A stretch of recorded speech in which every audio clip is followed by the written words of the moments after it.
We're reading John 1, 1 through 5 and 9 through 14. In the beginning was the Word, and the Word was with God, and the Word was God. He was with God in the beginning. Through him all things were made. Without him nothing was made that has been made. In him was life, and that life was the light of all mankind. The light shines in the darkness, and the darkness has not overcome it. The true light that gives light to everyone was coming into the world. He was in the world, and though the world was made through him, the world did not recognize him. He came to that which was his own, but his own did not receive him. Yet to all who did receive him, to those who believed in his name, he gave the right to become children of God, children born not of natural descent, nor of human decision or a husband's will, but born of God. The Word became flesh and made his dwelling among us. We have seen his glory, the glory of the one and only Son, who came from the Father, full of grace and truth.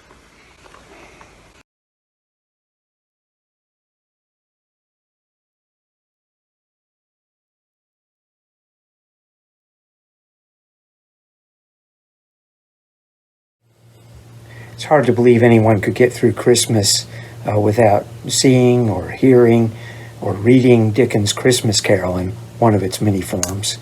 It's probably been made into about 20 different movies.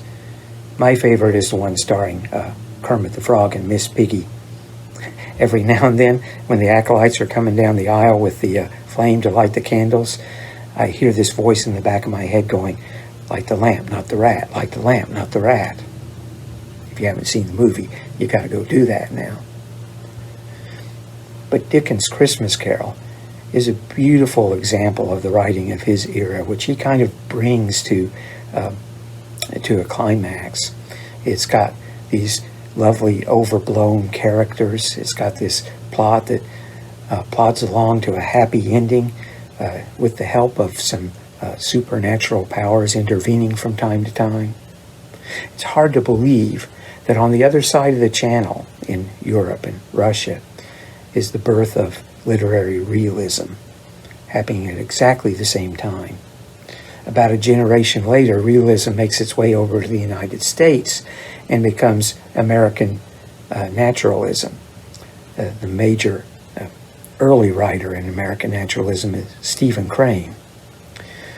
Crane is best known for his novel that takes place in the Civil War called The Red Badge of Courage, but most people who've read him believe that his best work is actually a short story called The Open Boat.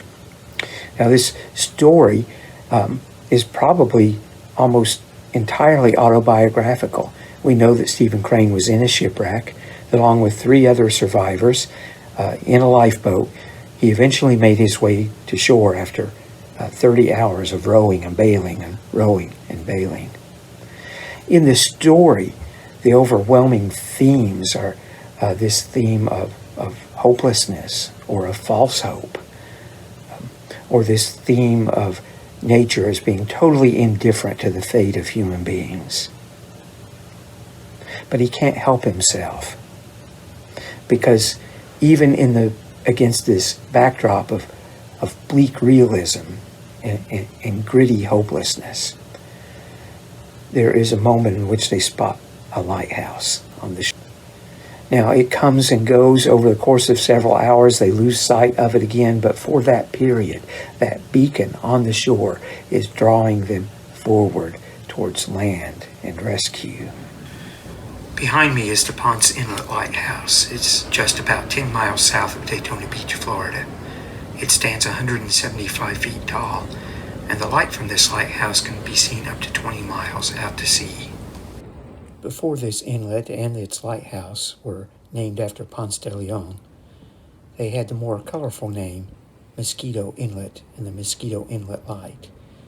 And this is the lighthouse that the characters in Stephen Crane's Open Boat saw off in the distance. Now, Stephen Crane's religious views are ambiguous at best. In some of his poetry, he claims there is no God. In some of his poetry, he claims that if there is a God, he must be cruel. Other times, he is almost tender in his feelings towards God. But whether he intends to or not, he uses a symbol that would be very much at home in the Gospel according to John. The light that brings hope.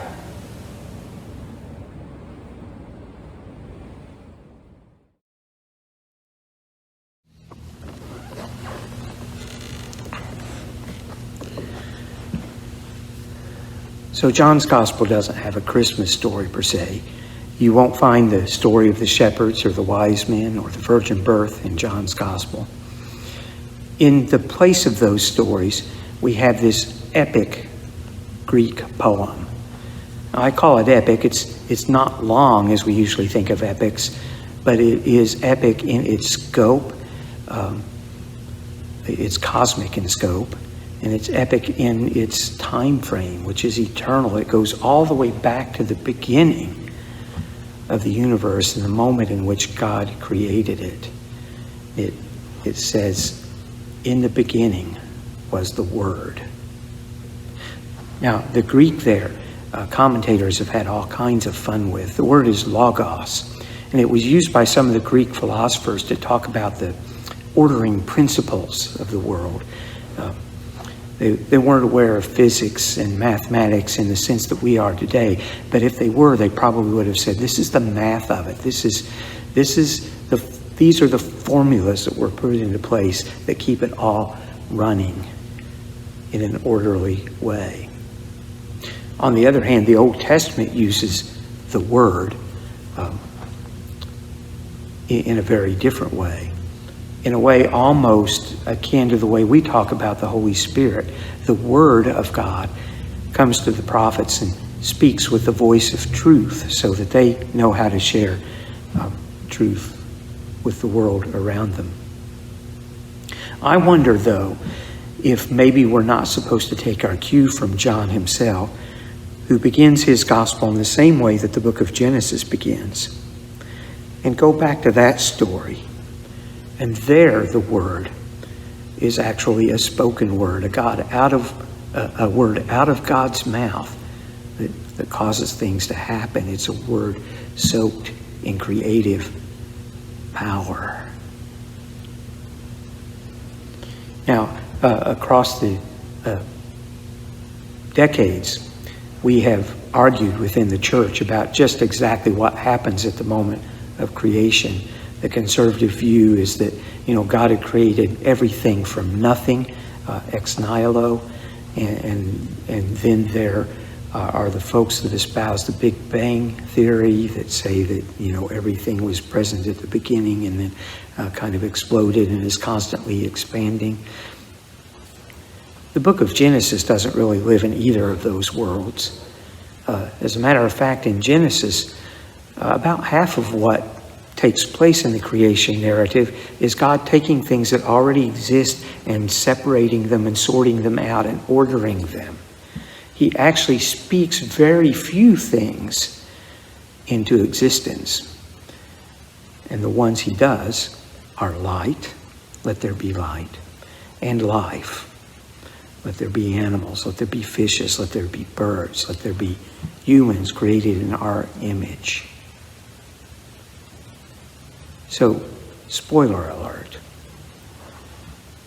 John strings us along here like a good Paul Harvey episode. He talks to us about the light and the life and the word, this creative impulse in the world. And it's not until verse 17 that he finally tells us that all of this is encapsulated in Jesus Christ.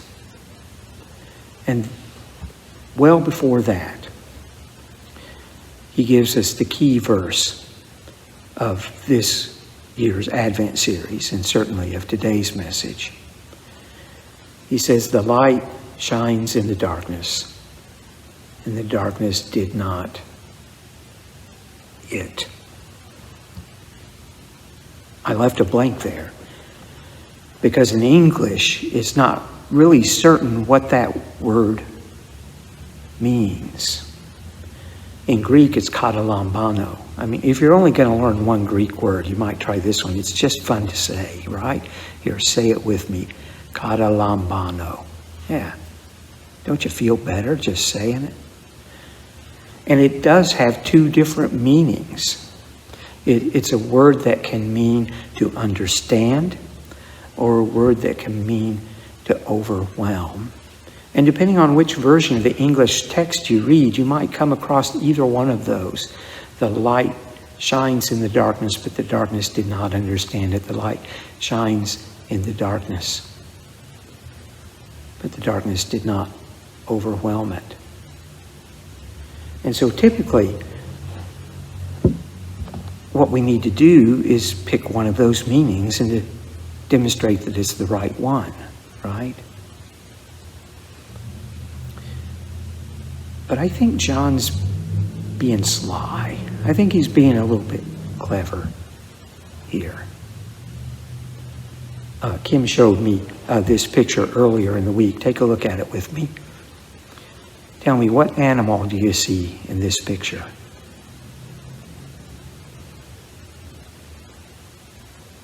Yeah, maybe some of you saw a monkey. Some of you saw a tiger. Maybe some of you saw both eventually, but there's one of them that you saw first, right? And the fact of the matter is this picture has been very cleverly drawn so that it shows us both. And I think perhaps John is doing this with his words. I think he intends for us to hear this sentence both ways and to somehow hold these two different truths together and play them off of each other. So let's think for a minute about what it means to say, a light shines in the darkness, but the darkness did not understand it. I think John comes back to this idea a bit later on in this poem. It suggests that God is moving incognito in the world through Jesus Christ. That although God, who created everything, was standing right in front of them, the world didn't recognize him. And it happens, right? I mean, even among people of faith, sometimes we have difficulty seeing God at work in the world around us. I try to start almost every meeting that I run here at the church with a time set aside just for God sightings. Where have you seen God at work in your life, in the community, in the church? Where have you seen God at work since last time we came together and met? And it's surprising how often that question takes people off guard, even though you have a reputation for asking it every time. Because it's not the way we think ordinarily. It's so easy for us to move through the world and not notice God at work around us.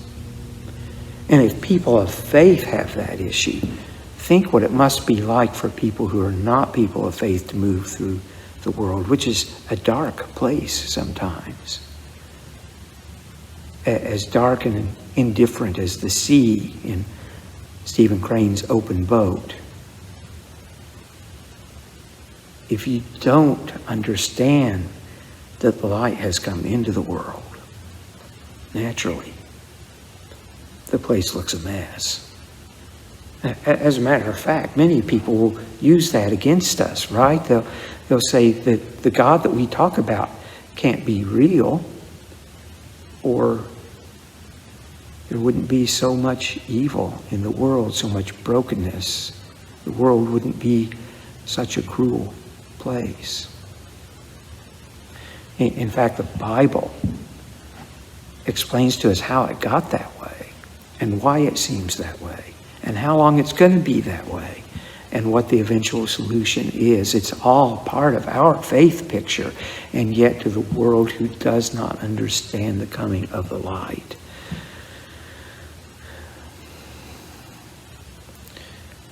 it's a cruel, indifferent, universe.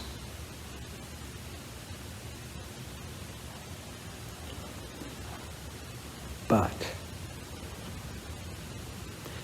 we're not alone. And that, I think, is what it means to say, a light shone in the darkness, but the darkness did not overcome it. If you think about it, there's never really a war between light and darkness, is there? I mean, if you bring light into a dark room, the darkness is dispelled. You can bring more light and dispel the darkness more fully. What you can't do, though, is bring more darkness into a room. It just doesn't work that way. Darkness is just what happens when the light's not there. So sometimes, as people of faith, the most powerful thing we can do is light a candle. Light a candle.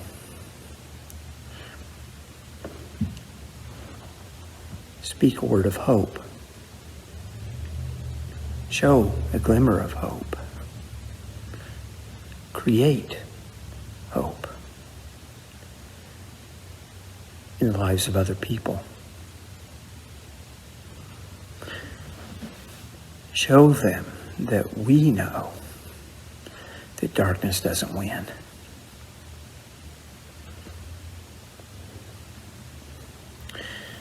I believe it was our bishop some years ago, Bishop Spain, that told the story of going to South Africa during the time when apartheid was at its peak. He met together with other bishops there to pray for the country, and went to one of the large churches in Johannesburg and attended worship there.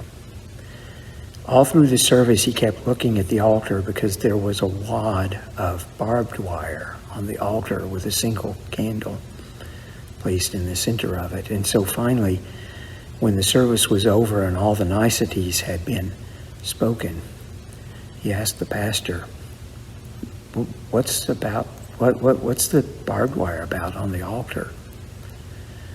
And the pastor said, the barbed wire says that this is a cold, cruel, indifferent world. But the candle says we beg to differ. Sometimes the most powerful thing we can do is light a candle. We know that there is hope because we know we are not alone.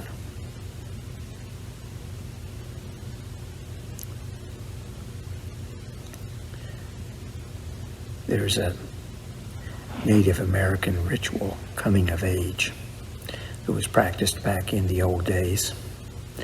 A young man, when he felt he was ready to become a man, would be taken out into the forest just before sunset. His bow and his knife would be taken from him, and he would be placed in a circle in the center of a clearing. And his job was to stand in that circle throughout the night with his hands at his side and not move.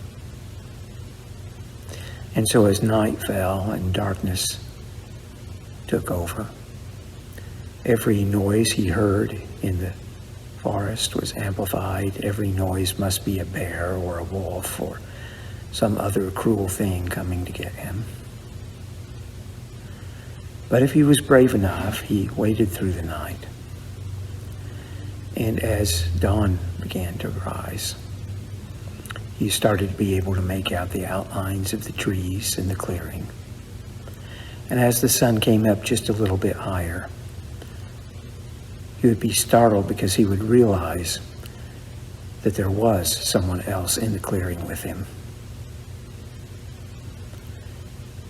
Then as the sun grew a little higher yet, he would recognize the familiar form of his father, who had a bow knocked with an arrow drawn back to his cheek, just in case one of those noises turned out to be a bear or a lion. The boy had stood there all through the dark night in fear, but he was never alone.